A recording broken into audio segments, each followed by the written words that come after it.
Countries all over the world have been facing a major crisis for several years now, a lack of resources to power their economy. The 2021 through 2023 global energy crisis began in the aftermath of COVID-19 pandemic in 2021, with much of the globe facing shortages and increased prices in oil, gas, and electricity. This seems very odd because the law of conservation of energy states that energy cannot be created or destroyed, but transformed from one form to another. If this is so, this means that energy is all around us all the time and it never leaves. So how and why do we have an energy crisis if energy is constantly around us and is only being changed or transformed to a different form? Stay tuned as we cover the energy crisis and more in today's video. Hey everyone, I'm Jordan Spivey, joined with my dad, Travis Spivey, and if you're new to the channel, hit that subscribe button so you don't miss out on any of our awesome science videos. Also, scan the QR code in the top left corner of the screen to contact us and explore more of our awesome content and material. In today's video, we will cover non-renewable energy sources. So let's do this.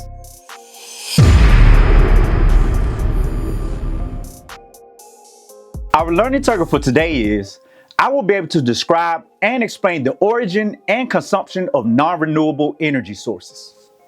There are two main types of energy sources, renewable and non-renewable energy.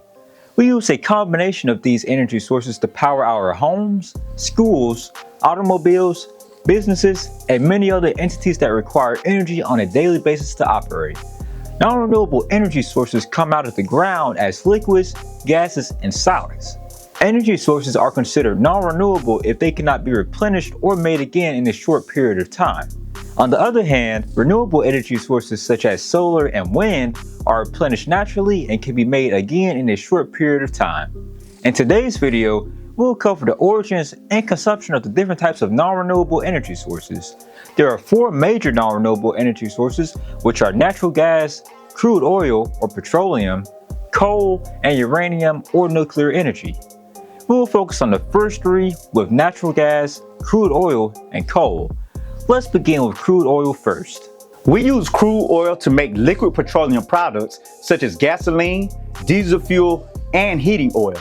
We call them crude oil and petroleum fossil fuels because they are mixtures of hydrocarbons that form from the remains of animals and plants that lived millions of years ago in oceans, lakes, and swamps before dinosaurs roamed the earth.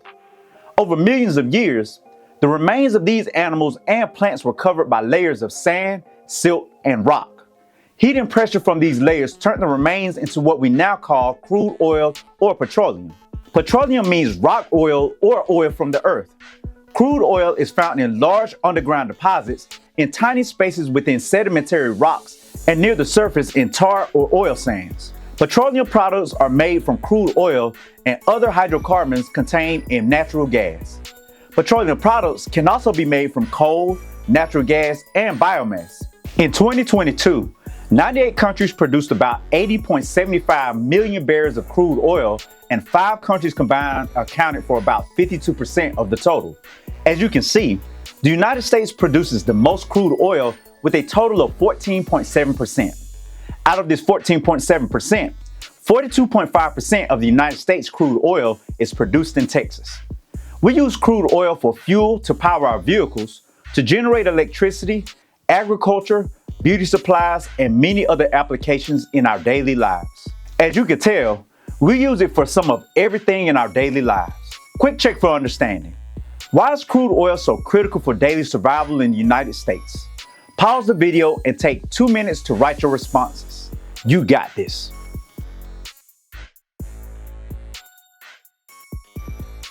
Now let's move on to natural gas.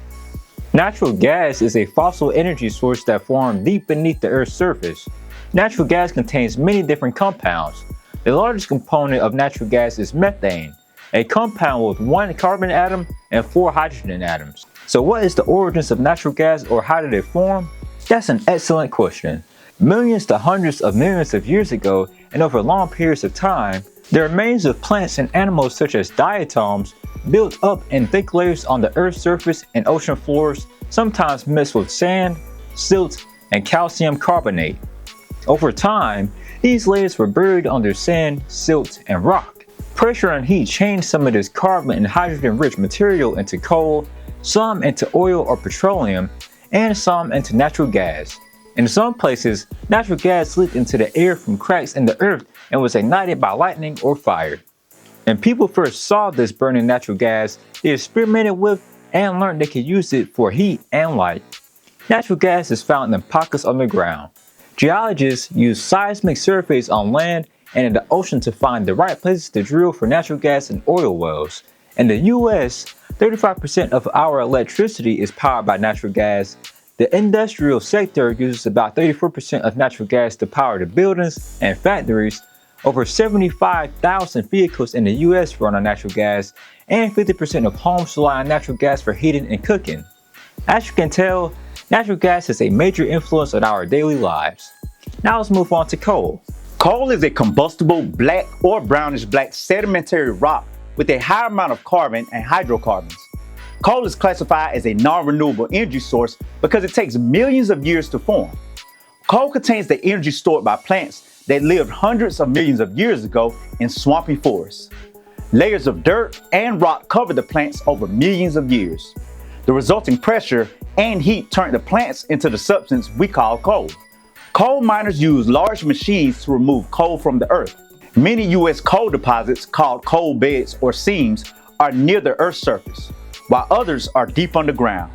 Modern mining methods allow coal miners to easily reach most of the nation's coal reserves and to produce about 3 times more coal in 1 hour than in 1978. 5 states accounted for about 71% of total U.S. coal production in 2020, with Wyoming producing the most at approximately 41%. Although coal use was once common in the industrial, transportation, residential, and commercial sectors, today the main use of coal in the United States is to generate electricity. Power plants burn coal to make steam, and the steam turns turbines to generate or make electricity. The use of coal was at its highest in the U.S. in 2007 and has been on the constant decline since then. Quick checks for understanding. Name 2 things natural gas and coal have in common. Name 2 things that are different about natural gas and coal.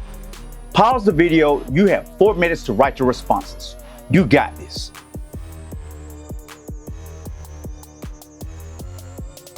In summary, oil, coal, and natural gas are major sources of energy for many countries around the world.